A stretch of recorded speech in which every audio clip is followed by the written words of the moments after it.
to our pod, and by that I mean on Wednesdays we read. I'm Hannah. I'm Laura.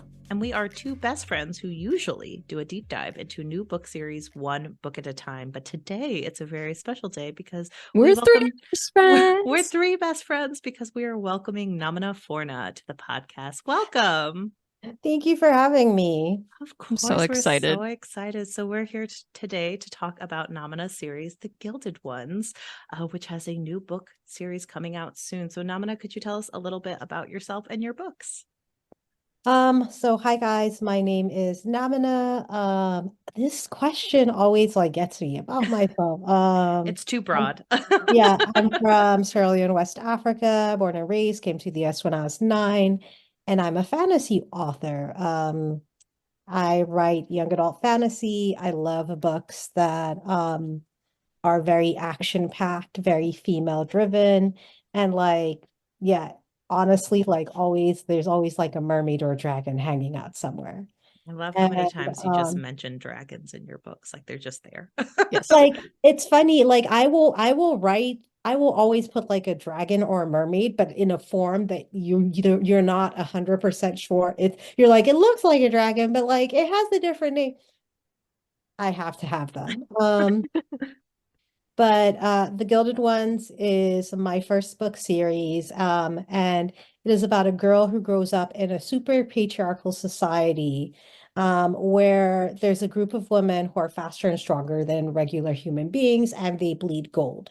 And because of this, they're thought of as demons. And the idea is you see one, you kill it. Well, my main character, Deka, finds out that she is one of these quote unquote demons, and she is given a choice to either be subjected to essentially the death penalty or to go off and fight monsters that are ravaging the world. And so she goes off and becomes a bad, but can I say badass you can warrior? curse as much as you want. So I was just bad, but I was trying to figure out how to but she goes off and becomes a badass warrior and starts learning a lot about just her world, the truth behind her world, and about girls like her. So yeah. Can I ask quickly, is the series name also called the Deathless series? So yes, it is called the Deathless series because that was actually the original name for the Gilded Ones, because the book, one of the powers that these girls have is essentially each one who only has one death. So that's their Achilles heel. And unless you figure it out, they will keep reviving. And so that's why I called it Deathless, but we actually settled on the Gilded Ones. I guess you can either call it the Deathless series or the Gilded One series. Okay. Because when I went to Goodreads, it was listed as the Deathless series. And I was like, have I been calling it the wrong name all this time? No, I think it's just a holdover. Okay. They were like, this is cool. We're not going to change it.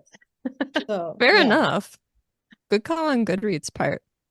So Namina, I read an article in Elle magazine that you wrote about your upbringing and your background, and I'll link it in the show notes so other people can read it. But I was wondering if you could just tell our listeners a little bit about your writing journey.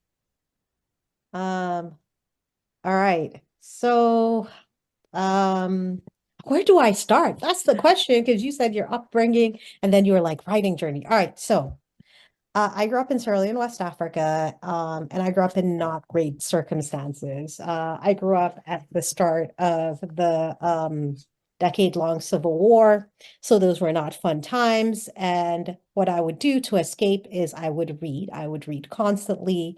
I would read any book I could get my hands on. And luckily, in my house, we had a massive library, there was just one floor of the house that was just books, because my dad was an avid reader, and books were my escape mechanism. So when I came to America, I discovered the library. And I discovered that you could go there, take out as many books as you wanted for free. And you could just, take them and then bring them back and get more books. So up until the time I was 24, would read about 8 books a week, every single week, just to start. When I say 8 books a week, literally it was way more than that. But 8 was my baseline. per week. I And was the eight's a light week. hmm? Eight was how many you were reading in a lighter week? In a lighter week, yes, Oh my because I would just gosh. go through one book after another after another. So when it came time to sort of figure out my path, uh it like with Africans, like usually it's like lawyer, doctor, engineer. Those are your choices, right? And Yeah. we already had a doctor. And like the other thing is like I'm scared of hospitals. So I was Mm, definitely not going to be a doctor. And then my math is not so good, as in it's non-existent. mhm. So I was not going to be an engineer. So everyone's like, you're going to be a lawyer. But you know that reading got to me. And then I was looking around and I was like, I spent all my time making up stories in my head. And like also around this time, J.K. Rowling came out with Harry Potter. And I had not realized until her, because like her story was like basically everywhere at the time. I hadn't realized until her that writing could be an actual career. Like in my mind, writers were just like these nebulously wealthy, like white Mhm. people who like lived like on like in a beach house somewhere with like the curtains billowing in the wind, right? And they Nora wore it was like a Roberts. Nora Ephron movie, Yeah, right? yeah. They wore the white cable knit sweaters, they walked around like and for some reason I was like, I never connected that you could get paid until Mhm. like she came out and I was like, wait a second, they're paying this woman $1 billion to write books. I can do that. And so I decided to become a writer. I immediately wrote like my first, I think it was like my first two books in undergrad. And of course, like the first one like sucked, but the second one was actually not that bad. And I like, of course, tried to get published and I sent it off to agents and I heard nothing. Zip, zilch, zero. And I was like, wait a second, this might be harder than I thought, right? And so I applied to law school, got in, but I was also like, I really don't want to go. So I also applied to film school because one of my cousins had gone to film school, got in because I was like, in my mind, I was like, I will like I will figure out a what is the word? I'll figure out like this will be like a backup plan Oh yeah. because like this was my thought because Mhm. clearly I'm a practical person. I was like, I'm gonna go to USC and I'm gonna spend these 3 years like figuring out like a background career while I'm working on novels. And so I wrote the first draft of the Gilded Ones while I was at USC Film School. And I, of course, fell into like screenwriting as well. Yeah. And it was just horrible because, like, at this point, I was getting rejected on both ends. Like, I was getting rejected from screenwriting and I was getting rejected from novel writing. And, like, I could not figure it out because I was like, I'm like the best at this. Like, I'm really good. Um, and why am I not getting anywhere? Mhm. Like, and it took me like a long time to realize that like both industries were incredibly racist. Yeah. Mhm. Yeah. That's But unfortunate, again, but like, yeah. Yep. but see, like, this is the thing. Like, I think being African and being a first generation immigrant, and also growing up in Atlanta insulated me, right? Mhm. Because like I went from Sierra Leone where like Black people are doing everything. So you can't Mhm. like tell me that like Black people can't do anything, right? Because I'm Right. like, our Right. president's Black, like everybody's Black. What are you talking about? Right. And then I went to like Spelman College where it was just like Black excellence. So I Mhm. was like, and I was also like insulated.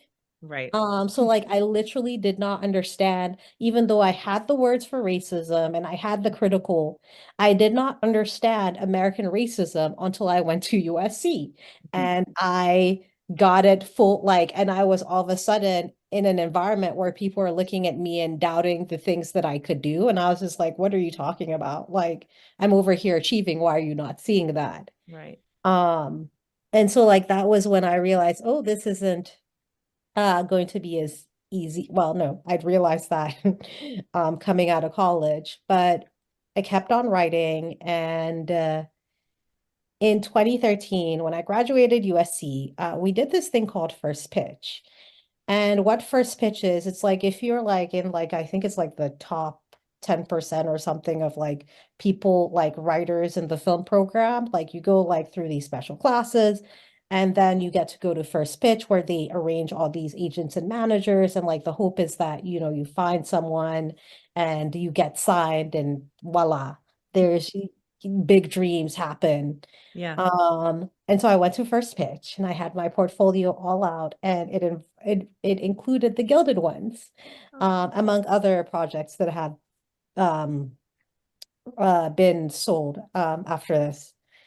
And so I noticed like I was going from agent to agent and I noticed I wasn't really getting um like I wasn't really getting the reaction that I thought I would be getting. Because at this point I'd like won a lot of awards and whatever. So I was just like, what's happening here? And then finally I sit in front of this one agent and he sits and he looks at me and he's like, your shit is good and all, but nobody's ever gonna like buy it because nobody wants Black people stuff. Like, said this to my face. Yeah. Oh my gosh. And like imagine like I'd gone through like, all these years of like trying to be a writer. And of course I was deeply depressing. But like I continued on because the reason why I write is because having grown up like I did in Sierra Leone, um, I I knew because my childhood was not the best, and it was in fact quite unpleasant and frightening, that there are lots of people around the world, not just in America, who do not grow like how like the American idea is that you have these wonderful childhoods and that you Yeah. grow up and you're loved and you're like, but like that's not the reality for everyone, Yeah. right?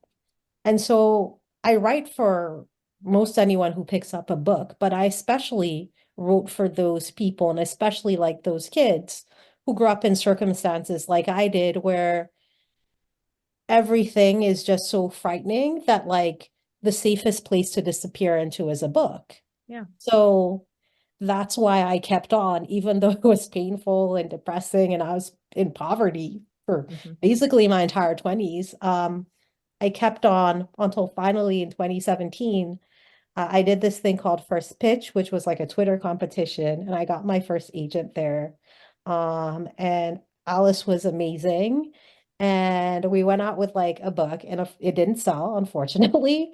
But then in 2018, I was writing clickbait, and I saw the just the reception that like the promos for Black Panther were getting online. I think it was Yeah. 2018 anyway. And I was like, wait a second, I think it is time.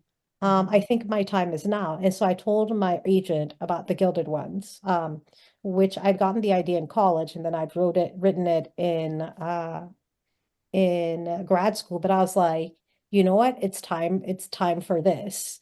And so I was like, let me do a page one rewrite because like 2018 versus like 2012, it's like a different zeitgeist altogether. Right. And so I threw it out, started writing from scratch. I'd wake up anywhere from 4 to like 6 a.m. before work, write Oh my 10, gosh. 20 pages before work, 30, 40 pages on the weekends. And so I wrote it in a month and a half. And the week that it went out was the week that it sold. And that is how I became a writer. Oh my gosh, I'm sorry. That was such a No, long answer. No. no, I I mean, think I think it's that's like so important to hear that because you see all the hurdles that you have to go through. Mhm. And I'm just really impressed, honestly, because a lot of people would not take the rejections well and would maybe quit. So I really appreciate that you were so passionate about it and decided to keep going because you needed this story to be out here. well, and it's also incredibly powerful that throughout this all, like the one thing that never changed was that you knew you had something to say. And I think that that's very Yes. wonderful. And it's wonderful to see the product that came out of it because something I really loved about this book was that you take young adult readers seriously. I feel like Hmm. sometimes it's very easy to overlook young adult readers, but like you do deep world building and deep themes and you make like incredibly dynamic characters. So like what led you to want to make this particular book with like these particular characters? So, it all goes back to background. So growing up in Sierra Leone, one thing I immediately knew was that I was a girl. And because I was a girl, I was seen as less than, right? There was never any bones about it. It's your girl, like, you're going to grow up, and no matter what jobs you may take or whatever, at the end of the day, you are going to be subservient to your husband. You're going to cook, you're going to clean, and not just your husband, but in growing up, like, girls are expected to do these, to essentially serve, right? And I grew up and I looked around and I was like, this is BS. What the hell? Like, I was just like, what the hell do you mean? Like, this seems like a scam. I don't this is blatantly unfair. And people would be like, no, that's the way it is. Da, da, da. And I was like, like, you're whatever. And like, I was a kid, like, this was me all up until age 9. I was just like, this just does not seem fair. Like, so like, I feel like I came out the womb of feminist, right? So then I moved to Atlanta. And I moved to Georgia at the height of purity culture. Mm. And I used to like live down the road from like New Birth Baptist Church, Mm. right? But it was very funny to me, like, because Atlanta, especially back then, was very, very Christian, Mm. right? Because everyone says, and by the way, I hate that, like when people say Africa, like Because it's it's not a not a continent, it's giant continent. yeah. Mhm. Like, I hate that so much. But like people are like, Africa, at least you're a woman, you're better off than Africa, right? Like than being in Africa. And I was just like, and I looked around and I realized that the same things Mhm. that I had grown up with in Sierra Leone were sort of extant here. Is Yeah. extant the right word? Whatever. Like it like he was here, Yeah. right? Like it was the same expectations. The only difference was that America was more polite, right? There was Mhm. more finesse in how they finessed you. Yep. Um, they would be like, oh, you know, this is for your own good and for your own protection, da da da. And it was funny how like America used all these flowery language, which like mimicked like Sierra Leone. It was just like here was like way more polite, but the end result was still the same thing. And again, I was like, this is BS, this is BS, this is BS. But I basically stopped, talking about it because people are like, you're the problem. Why do you keep asking, like, whatever? So then I went to Spelman College and I took women's studies classes. And I realized, oh my gosh, this is a system. Patriarchy is a system. We have been bamboozled. I have Mhm. been bamboozled. And I wanted to write about that. But the other thing was, at college, I started having these dreams of a girl in golden armor, right? And it would be like this one recurring dream where it's like this one girl and she's walking up to a battlefield, slow motion, and like she jumps up in the air and the dream cuts out. And I never knew where the dream went, but like the minute that like it clicked into my head that like patriarchy was a system, I was like, I am going to explain this and I'm going to use this girl. Like, and I don't know what the circumstances are, but I am going to explain it, right? And so the final thing is that in Sierra Leone, we have like female genital mutilation, right? So that is actually a huge part of the culture. A lot of girls are cut. And that was also another threat that had sort of like been over my head growing up. Like, thankfully, like my parents were educated, they were like over my dead body, blah, Mhm. blah. But like that was just in the back of my mind. So when I went to USC, like I remember I'll never forget, I was sitting in Locke's class, like bored out of my gourd. And like the words came into my mind. I was 9 years old when first I learned I could not die. That was like the first iteration of the Gilded Ones. And so from there, I crafted this tale like that was a metaphor for what it meant to be female in a world that is like deeply patriarchal. And Yeah. people used to be like, oh my gosh, like why does this have to be so brutal? Like why do you think things are so bad? And now, as you see, now, like now, It's as you always see been what's this happening in way. America, Like, yeah. like all the stuff that I talked about is like there. But like Mhm. that was initially where the Gilded Ones came out of, was like just like this deep realization that I had been like essentially gaslit my whole life. and I wanted to tell people about it. Mhm. I was like, you're going to understand. You're going to learn about the patriarchy because I learned about the patriarchy. And yeah, You're gonna learn about the mysticism of like American exceptionalism and how it's all fake. yes. Like What can you tell us about the world building process for Otera?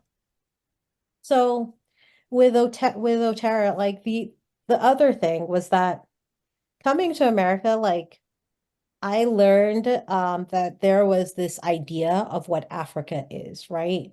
Like people think that Africa is all poverty and it's just like everyone's like walking around like in huts and this, that, and the other. And like I grew up in Freetown. I grew up in the city. It was cosmopolitan.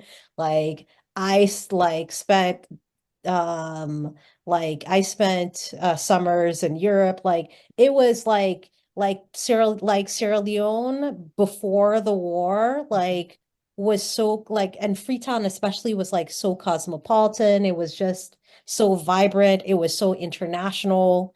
But not just that. I like because like my dad was like he was such a fan of history, like I understood my African history.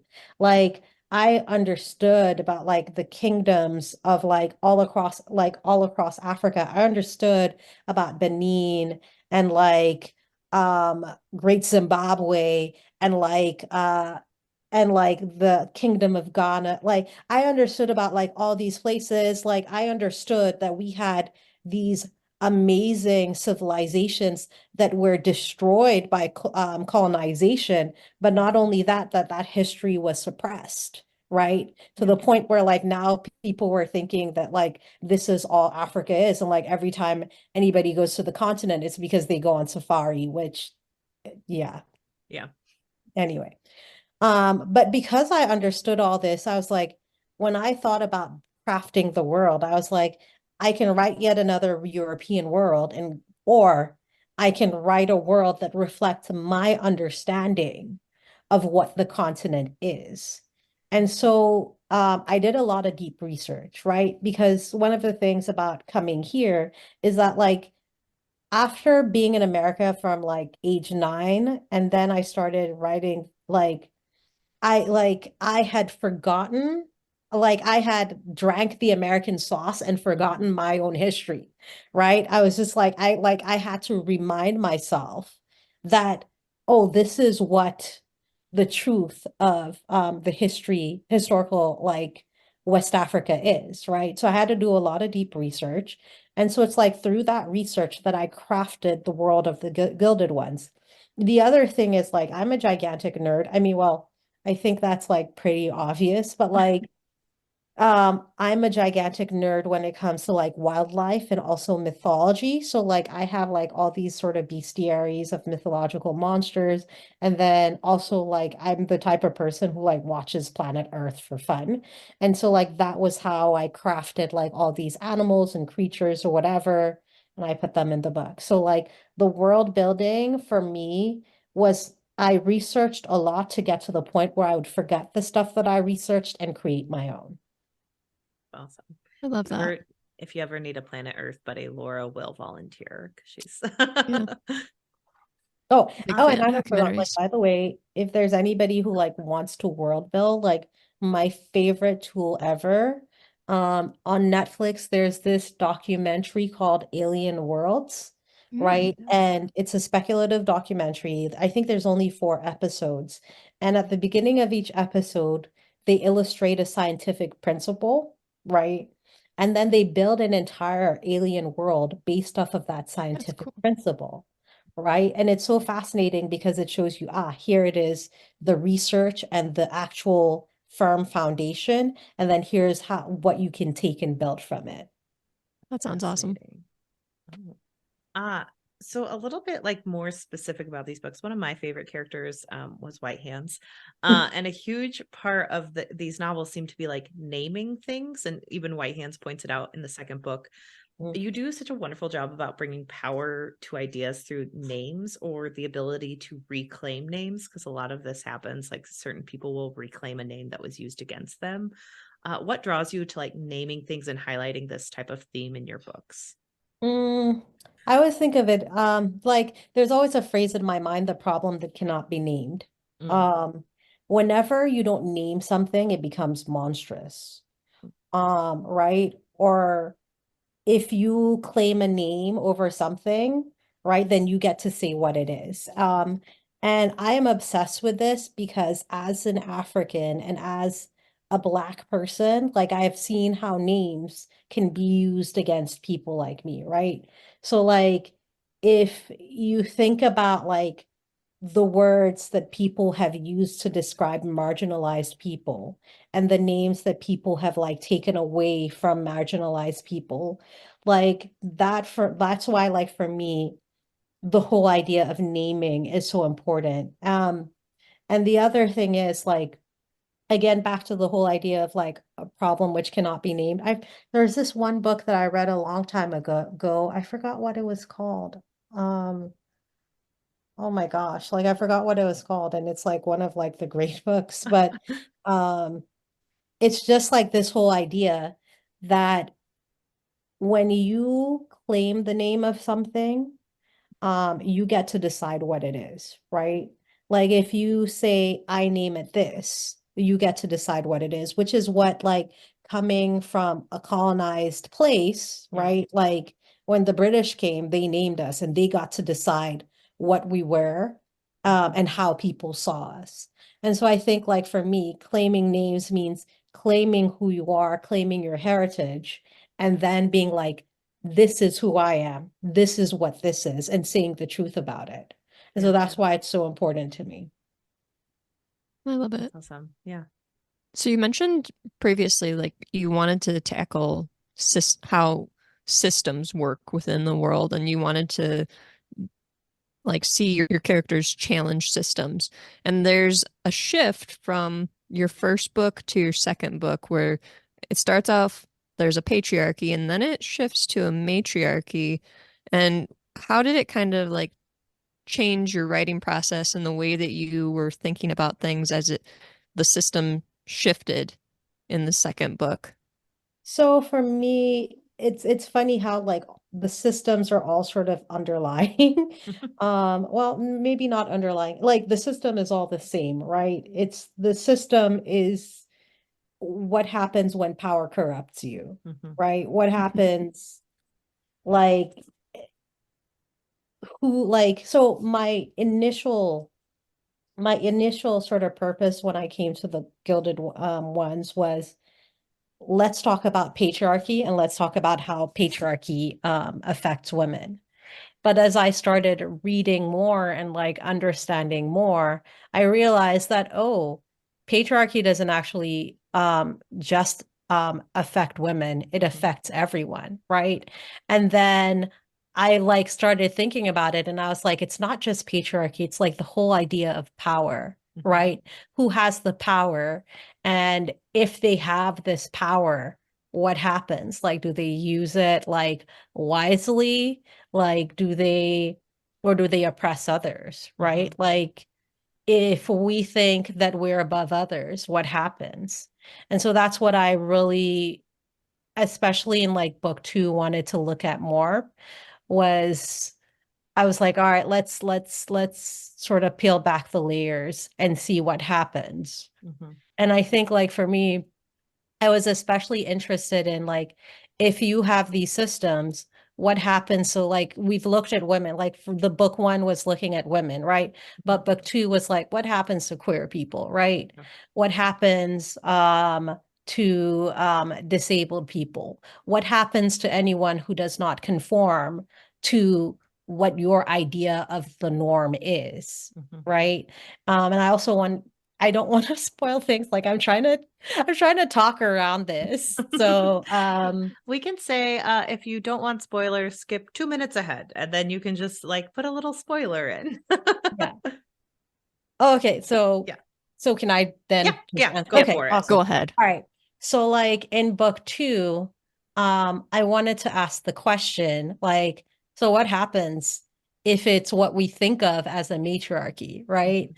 Like, is it more valid? Is it Mhm. better for other people indeed, right? And what happens if, like, yes, you've removed, like, quote unquote, the men, but like the women still have like these same ideas of power, right? And so that was what I wanted to like discuss with that book, especially because I was grappling with the idea and with the thought of growing up in Sierra Leone. Like, a lot of the people who like enforced certain ideas were women, right? Like, they were the ones who like sort of stood 10 toes down and enforced these really, really brutal ideas. So I have like I've never been like, I've never really thought like if you replace men with women, but like women still have these really damaging ideas, is it going to be like 100% better? I really didn't think so. And I wanted to like look at that and be like, just because they're female, does that mean that it's actually better? Like, is it a utopia if you replace men with women, right? I think it's interesting for me with like going through this series, because like the more I read, the more I realized that I'm more of like an idea, like I'm more into the idea of balance, right? Like, I think that it takes everyone, um, and not just male and female, like all the other genders. I think that it takes everyone to achieve balance. And if there's one person or one type of people who think that they're better, I don't think that the world necessarily becomes better. It requires all of us. And so like that for me is the actual like theme of the series, not just patriarchy, but this idea of, is it like, of what does it truly take to make the world an equitable place for everyone, not just men, not just women, everyone, right? So, yeah. I love that because you're really seeing a lot of that in the second book where Deka's asking these questions. She's like, wait a minute, do I know what happens to queer people? We just never really talked about that. And she's like, oh, wait a minute. I think I remembered some of the disabled people having something happen to them. So it's interesting how you write it into the story the way that you do. Yeah. And I found it like a huge theme in both books is kind of that searching for the answer and truth. Like, a lot of people who are in power don't want you to ask questions. They don't want you to have knowledge. They want you to Keeps be you down limited. that way. Yes. And they have like these infinite truths, or they have these precepts of like, forget who you were, be reborn. And like, I feel like we just keep asking, like, what makes you think that way? But like what kind of niggled at your brain just right where you were like, oh, I'm very interested in that, and like I'm just and I want to expand on that, and just like tell us more about like that search for truth in these books and truths that like you found in writing them. Because I grew up during a war. Like, that's the reality. It's like when I grew up in Sierra Leone, there's a whole war happening. And the whole time I was growing up, until like the day I left, like people were saying there is no war. There is no war. And the funny thing is, like, I grew up in a political family, right? So like I actually, like, when I was growing up, sometimes I'd sit under my father's desk in the Houses of Parliament because he was a parliamentarian. So I got to see a lot of how like people in power play mind games with people, and not just mind games with people, mind games with themselves. And it's like I've always had like a deep sort of aversion to and disgust of like lies, and of people trying to control and manipulate other people using lies and trying to hold on to power. So like I've always been fascinated with power, and not just how it corrupts, but how it like essentially damages and destroys people. And so like the reason why I'm fascinated with looking at systems is because at the end of the day, if you strip away patriarchy, like whatever it is you want to call it, like at the end of the day, these are systems of power, right? And the reality is like right now we live in a world that is controlled by men, and where like men do like have it in many ways easier than women, right? Yeah. But they also suffer too. And I wanted to, and that's the one of the things that I'm interested in examining is like, what is the cost also of power? Um, not not just to other people, but to yourselves, right? Like, how does it, like, what does power do to you when you have that? Yeah. And I think like these are questions that I sort of always wanted to ask because people are like, oh my gosh, if women ruled the world, it would be so amazing. Really, but like Hashtag girl what boss. women, right? And which women ruling the Yeah. world? And like what point of what frame of reference are they coming from? How are they thinking, right? Like, Mhm. are we yeah. Yeah. So And I think you do a great job of like making that shine through, especially in the second novel where you yes. have like Deka kind of realizing like, oh, these men feel almost more hurt by the system because they were kind of held up on pillars that they weren't equipped to like be on or something, or they were going to fall harder if the world didn't work out for them. And it's fascinating to read. So And it's funny because I like see that playing out in real time right now where mhm, like we have like so many men who feel disenfranchised because mhm, they were promised a life and a world that is not real anymore, yep, right? And so it's like you've set them up on this pedestal and like now there's the reality. And so like everybody's sort of like spinning out. And I'm like, if we like tried for a more equal system, like yeah, maybe this would not be the case. But like, you know, Well, you write a lot of really deep and heavy topics. Like there's a lot of violence and trauma. How do you prepare for this when you're writing things like this? And like, how do you take care of yourself when you're writing heavy topics? I take very long baths, and I also have my dog like next to me. Like Niffy Mm. is always like my beloved Thugnificent, my beloved child. She's like literally I can't walk 5 steps without this dog behind me. So she's essential to my writing process. And when I'm feeling like too heavy, I give her a hug. But like also the other thing is like I take very long baths and then I'll call like my friends to decompress, Mhm. right? Because like some of the stuff it is triggering to write. yeah, Like there's a scene, there's a couple of scenes in the Gilded Ones that took a lot out of me. Like there's the scenes that I'm proudest of, mhm, but like also like there are scenes that I like needed a couple of days or even a week to recuperate from because writing them was just such a lot because I like the thing is because of how I grew up, I have the understanding of this, but that takes you to a place that you might not want to go or want to dwell in. And so then you have to like cycle your way out. And so like now I know, oh, okay, this has been triggering. I need to go take a long walk, talk to my friend, take a long bath, watch some like nice TV, happy mhm. TV, and then get myself back to center. I'm also a huge fan of baths, so I'm always happy to like find someone in this world because I feel like in 2024 everyone's always like, "Oh no, you have to take a shower." And I'm like, "I love Oh, baths." Like yay! Are you a luxury bath person? I'm a luxury like Yes. my mom was a bigger woman and so she got like the deepest tub possible at our house. So like my favorite thing is to go home and just like fill up the giant bathtub with a bath bomb and be like, "Yes, I just get to luxuriate in this." Like Yes, it's amazing. I love a good bath. me too. Say, oh gosh, I just love them. So we've been giving you some pretty hefty questions. So a lighter question. Who's one of your favorite characters to write? And like who was a character that you struggled with writing?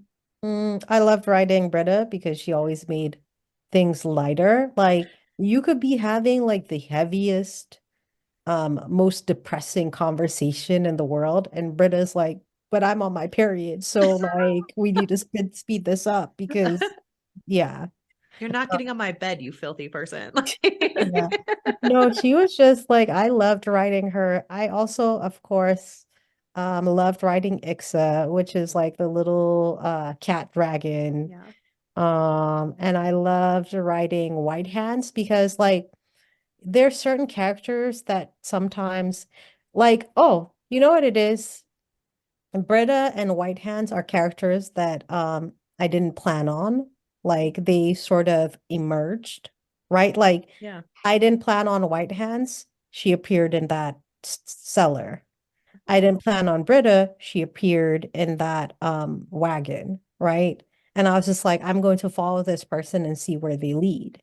Mhm. And with White Hands, like she has like this massive backstory, Mhm. but because she's mysterious to me. And so half the time I was writing and I was giggling because I never knew what she was going to say next, right? Like, and so it was just a delight to write her. That's Well, the awesome. relationships in the series are also like a really bright spot because the women, they support each other. They're strong and dynamic, and there's humor and sweet moments. So, were there any relationships that you found a little more difficult to write versus some that maybe came a little more naturally?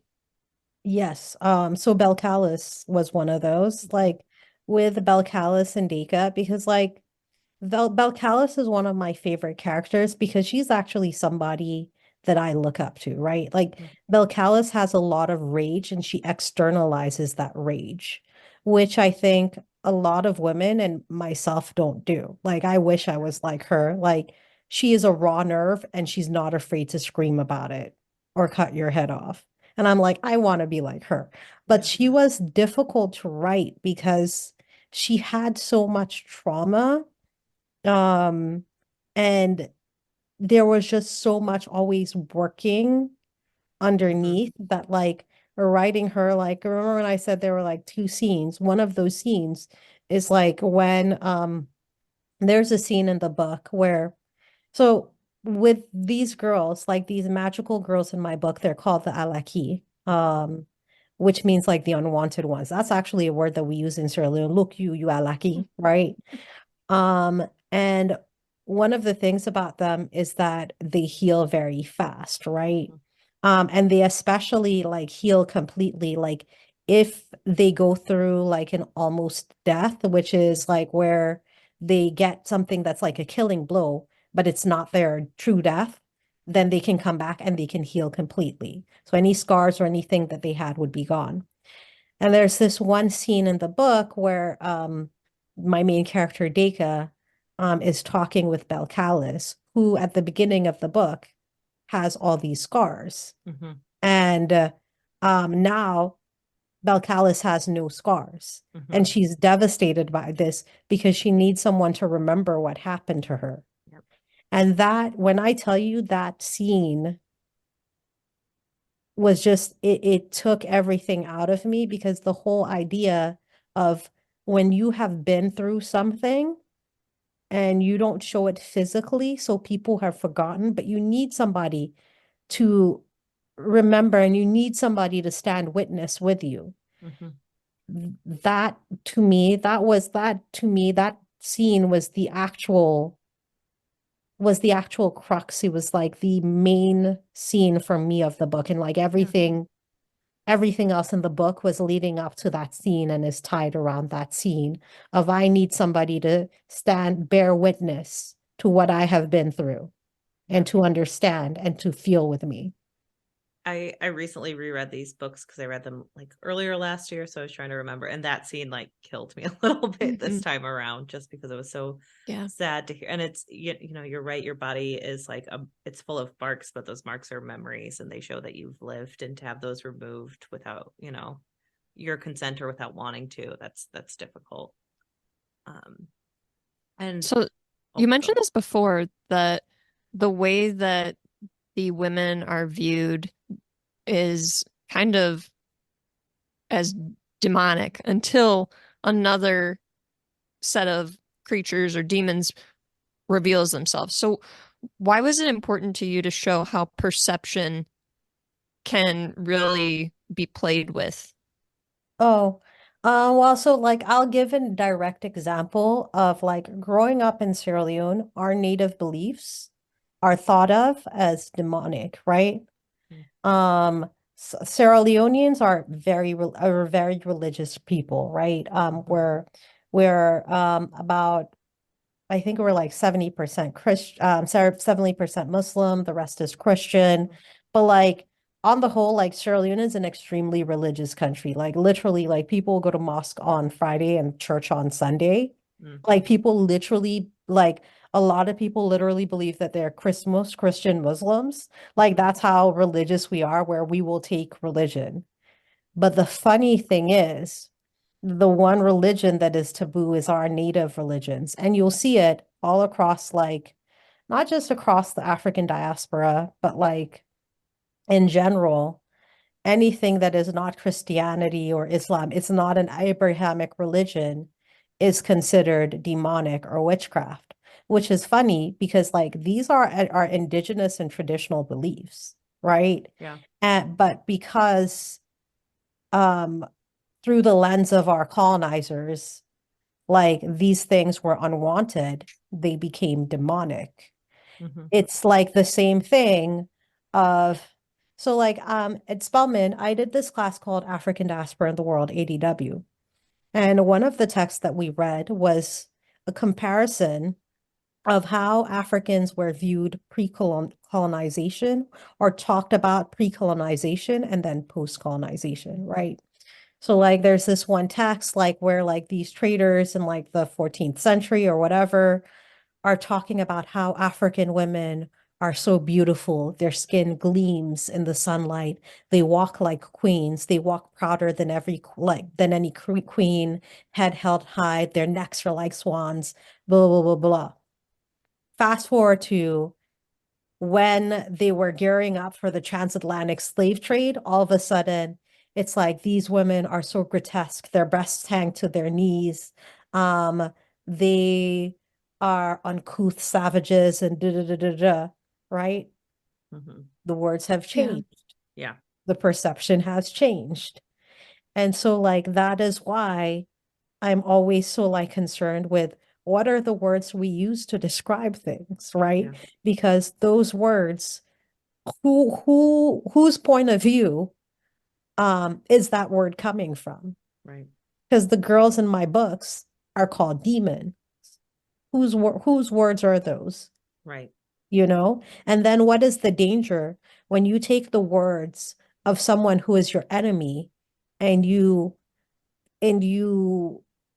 internalize that? Because we see that with Deka. Like Yeah. it's funny because like in in one way, I think Deka isn't like a lot of readers would be like sometimes are frustrated with Deka at the beginning because she believes so deeply that she's all these things people say that she is. And it's funny because like that is the truth. Like when people Mm-hmm. tell you that is what you are and you haven't claimed who you are for yourself, then you believe it. Right. And that has consequences. And that's why I'm concerned with words. Well, and Dick is a child at the beginning of this book, so Yeah, like the she's super frustrations, young. it's like, Yeah. and that's the point is even in the second book, like there are moments where people point out to her that's like, well, you are a child who's had lots of trauma, and you don't seem to understand that like people who love you shouldn't treat you like this or wouldn't treat you like this if they actually like had value for you, and you have to learn that like that you have value, and so people shouldn't be able to treat you like that, and that's something that she has to learn.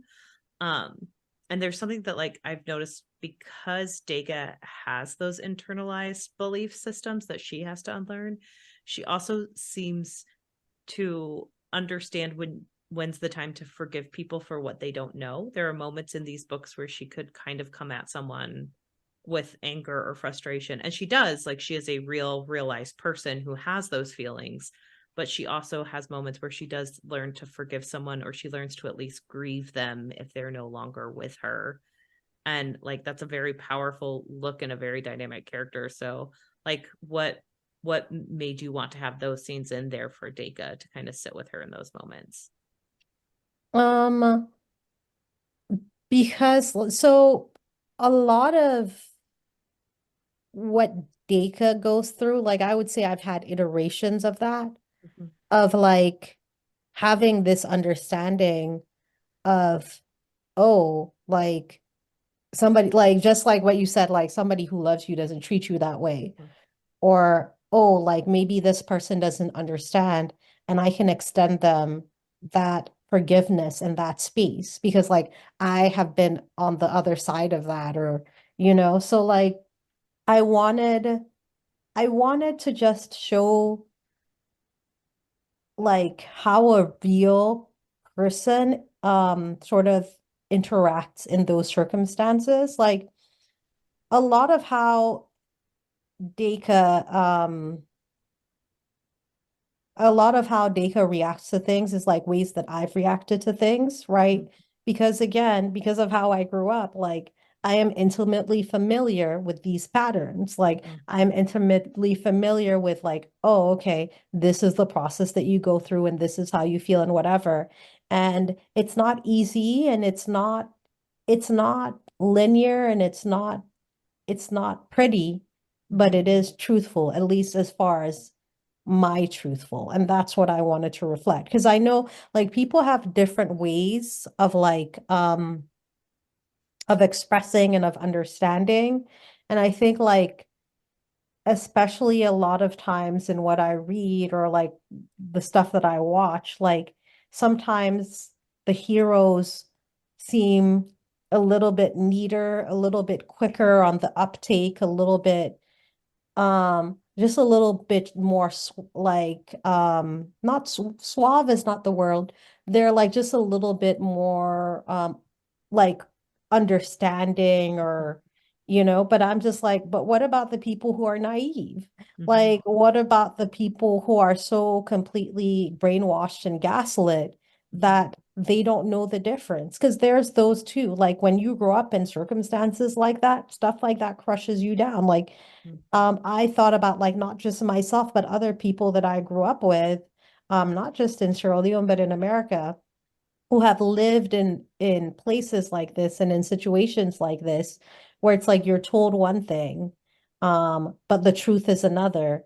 And like, how do you come to a process of understanding and learning? Well, what was it like to kind of be on this journey of self-discovery and of learning all these new things about her world with Deka? Mm, I'll be honest, it wasn't pleasant. Like, Yeah. especially like writing this trilogy. I loved this world, but it was not an easy trilogy to write. Yeah. It took a lot of research, but also it took a lot emotionally. Um, so it's I think that like for me, the Gilded Ones are necessary books, right? Like it's these were books that I had to write out of initially anger, but then also like coming to like a greater understanding of the world. Yeah.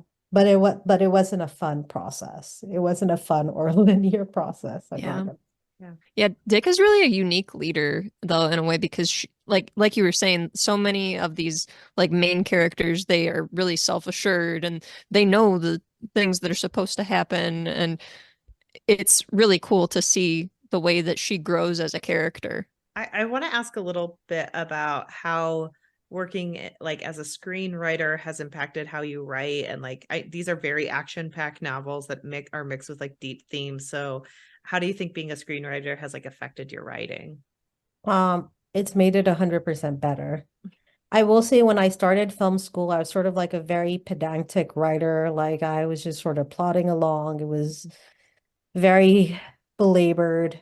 I feel like I'm using all these words that I might not even like be like sure that are these the exact meanings that I'm wanting, but like it was just like those you ever read a fantasy novel and it's like this amount of description, like Yes. reams and reams of Yes. description. Yeah. Then I went to film school. And when you write scripts, like you have to use like the barest amount of words to convey the most amount, right? Because it's like you have like maybe 2 to 3 lines to convey space, whatever is happening. Like your action lines are this is what's happening, this is what the scene looks like. You set the scene, and then most of it is dialogue, right? Mhm. So you have like maybe those 3 lines. And while I won't say that it totally curbed my flowery tendencies, Like it literally, it really got me to like, how do I show something really visually and how do I do it effectively, like Yeah. in a short amount of time? And I won't say that I'm not the writer who writes reams of description because to some degree that's just my natural inclination, but screenwriting has helped because bruh, if I had not gone to film school, like the books that y'all would be reading, well, I don't it would be different. The difference between 2012 and 2018 Yeah. was big. So I have to ask because I heard that there was talk of a Gilded Ones film and that you were maybe writing the screenplay. Is that still in the works? And follow I up, do have you to have any check fan in. casts? I have to check in because with the writer strike, everything in Hollywood like has been on hiatus and it's like just now picking up. So like I'll be quite honest in that like I hope it's still happening. I'm gonna check in and be like, hey, what's happening?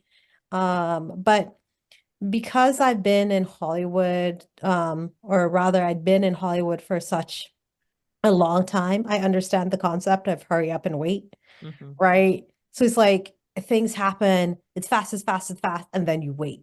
Yeah. Fast as fast as fast, and then you wait. So like that's why I'm just like every once in a while I'll check in. But yeah. Yeah. Do you have any like dream casting? Not really, just because with Deka, like by the time the movie would be made, any person that I dreamcast now would be older. Yeah, they'll be That's an So true. like it adult. wouldn't make sense. I mean, if you could Yeah. cast today, so you know it's like a pipe dream that's not going to happen, do you have someone in mind that, like, when you think about Deka, you're like, oh yeah, that person? Not at all. I'm not even gonna lie. I know I want the Emperor to be Idris Elba. Ooh, Ooh, I'm a huge Like, fan of Idris Elba. who Love is like, not a Ace. fan of Idris can you not Elba? see him in like golden sandals sitting Yeah. behind a veiled throne He would Yes. chew the scenery so hard in that, and I would watch every single minute of it. and like The opulent robes? speaking of opulent robes and beautiful sandals and everything, the covers of your books are stunning. Yes. We know that a lot of times writers don't get a lot of input with their book covers, but did you have any input, and who was the artist that created yours? So the artist is the amazing Johnny Tarajosu. He is on Instagram. Check him out. He is amazing. Good. And I will be honest, I did not have like I didn't have much input in the covers because um I didn't really need to. Like so Mm, essentially my editor at the time for the Gilded Ones was like, "Hey, I've seen this artist. I think his work would be amazing." And I was like, and I looked at like his stuff and I was like, blah, blah, blah, blah. She's like, psh, psh, nah, nah, I got this. And so like all I told her was like, I was like, I want a girl that portrays sort of like the innocence. mhm. And he came up with a cover and it was amazing. Like I had one note which was like, oh, there's these things that look like zippers. That was it.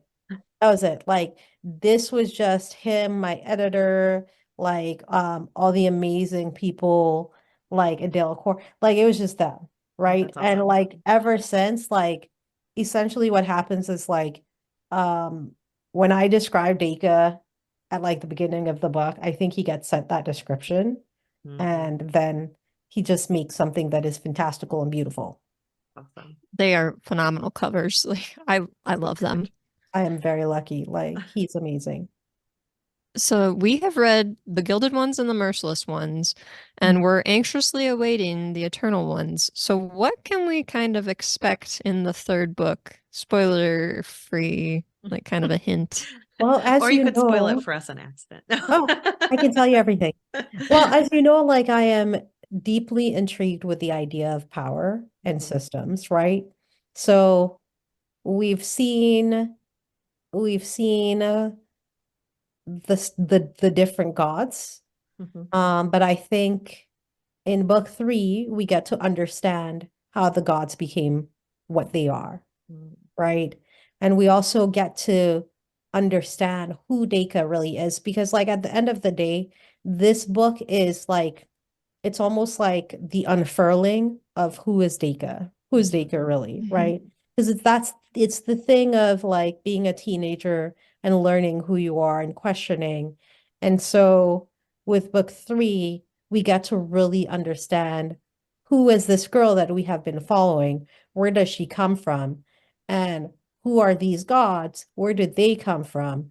And why are they in such opposition? Yeah. Yeah. Oh, And We're also, excited. yeah. I cannot wait. Oh, and we get to figure out where like Ixa comes from. Oh, yay. Yay. Oh, That Susan, and any friends? here's a happy spoiler. There's more Ixas. Oh, good. That's That what I I was Yes. can just tell gonna you. ask. There's a whole race of Ixas. That much I can tell you. So more That's Ixas. amazing. Cannot wait. So we know that the Eternals ones, the next one is coming out, or the Eternal ones is coming out, but what other projects do you have planned? And like, are you going to continue in the YA fantasy, or are you looking to expand elsewhere? I like when I tell you I am writing the most delicious, juicy, amazing book right now, but I can't tell you what it's about. But like it's like yes. Why dangle that bait for us? Can we It's ask, is it it's like completely different than the Gilded Ones series, or is it like It's a something? whole new world. Ooh. It's YA fantasy, but it's like a whole new world, whole new because I just like I like after I was done, I was like, you know what, let's leave Otera for now. Oh, Like there yeah. are other like I'm definitely a world builder and I love creating new Mhm. worlds. That's one of the things that makes me happy. So I've created an entire new world that's not Otera and that's pretty much all I can say right now. But it is a juicy and delicious new YA thingy. Well, So yeah. well, we hope when it comes out that you come back on the pod and we get to tell you how Yes. delicious and juicy it is. So, Yay. Thank you. Well, I'd love to. yeah, yay. Hannah and I love YA books. Like at the moment on our podcast, we're currently covering Legendborn by Tracy Deonn, but we are Amazing book. always looking for new recommendations. So are there any YA books that you would recommend? Have you guys read Skin of the Sea series? No, but I No. own the first one. All right. Y'all know I love mermaids. Yes, you Skin do. of the Sea is amazing. Yes. Um, like that series, and then also have you guys read Raybearer? I also I own the own that first one. one. Read Raybearer. Okay. Raybearer is so good. The writing is just phenomenal. It's yes, read Raybearer. It is amazing. Have you guys read like Song of Wraiths and Ruin? No. Again, I own the book. I own so many books that I never get around to. So, I think like if you're hopping out of Otera, I would say start off. Hmm. I'm trying, like, it's almost like planning a menu, right? Because I'm like, you've been in trauma, so I don't want to put you back in trauma. So, like, um, huh, I would say maybe start off with Skin of the Sea because it's okay. like a good mix between action, but also just ethereal. Yeah. Um, and then I would say go to Raybearer, Okay. um, because then you get a little bit like it's like a little bit more well no, I wouldn't say it's more intense, but it's like a little bit more ethereal. Like, but in Raybearers, they kill a fairy. Like, Mm, I mean, they do awful things to fairies in that okay. book. So yeah, no, read it. You know what? Yeah. Read it in whichever. Yeah, because I was just like trying to think of how. Mhm. But Hey, those three let's, books, I'd highly recommend those but three. to all of our listeners, Namina Forna just gave you the perfect menu. So make sure that you Yes. guys are going Mm. out and listening to that. And some people So, like dessert first, so it doesn't matter what order you read them in. uh, we want to thank you so much for being on the pod. One of our final questions is, Yes. can you tell listeners something you're reading, watching, and or enjoying right now? Yes, definitely. So I read Feybound, Hmm. um, and that is an amazing, amazing book. I think it's come out in the US because it came out in the UK. But it is like it's the best book that I read this year. And just to give you like a quick thing, um, it's set in this world where like there used to be human beings, but now there's like elves and other type of fae. And like you can make sort of like a mind bond with like these magical creatures, like these like sort of deer looking magical creatures. And it is just like it's a really gorgeous world. I really, really enjoyed it. But also, you know how I like person mind melding with animal, but Yeah. in a world that's filled with like magic. And it's like, yeah, it's a really lovely book. So I really enjoyed that. And then I just watched Blue-Eyed Samurai, which was Yes, one of I love the it. oh you watch it. Yes, I loved it. I loved it too. Like I literally just finished that today. But like I tell me why I love gore, but like some of the scenes I was like, well, damn, they took it to the next level. I can respect that. I can respect that. Like it was really good. I really One enjoyed of it. the episodes I was just like in awe after watching. I think it was episode 6 maybe, but it was just like so well told and I was just like sitting there after it was over like what? So like How do I go about my day? one of the coldest things that I've seen this entire year was when he said, and now I kill you with a sword. Hmm. Yes. The best. We can't say more, just watch it. I think Laura hyped it up on the podcast recently and she was like, Hannah, you Yes. have to watch it. So this is, you I've been guys are trying to getting it get from all everyone to sides. watch that show.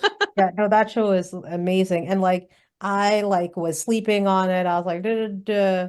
Yeah. But like you need a palate cleanser Oh afterwards. yeah, definitely. Like, have you watched Sleeping Princess and Demon Castle?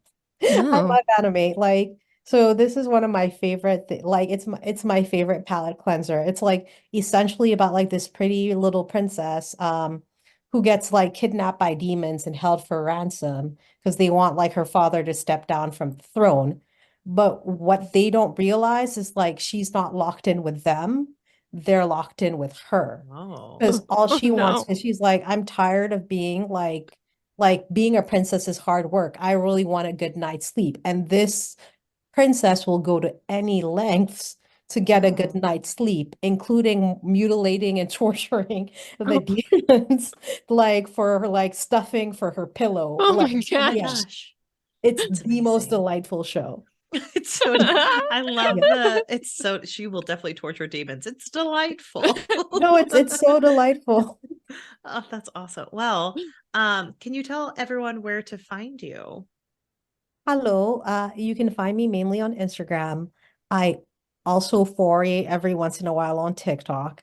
I'll be real, like I am not the most social media person, but I am on there and I do interact. Perfect. Well, make sure you're following Namina on all of those platforms Yes. and make sure you're pre-ordering the Eternal Ones, which Yes. comes Or out requesting at your February library. 13th, or request it at the beautiful magical places called the libraries, because Yes, Yes. you yes, have to more make the sure you get library. them Love the there. library. Yeah, make sure you're doing that. Make sure you're reading the other 2 books if you haven't read. And you have time, guys. Go out Yeah. now, start listening, start reading, and you'll be ready for the release date, which we are super excited about and waiting with bated breath on. So, Namina, thank you so much Thank you again so for coming much. This on. was wonderful. You're amazing. We're both fangirling. Thank you guys so, so much for having me. Of This course. has been like such a lovely way to spend the evening.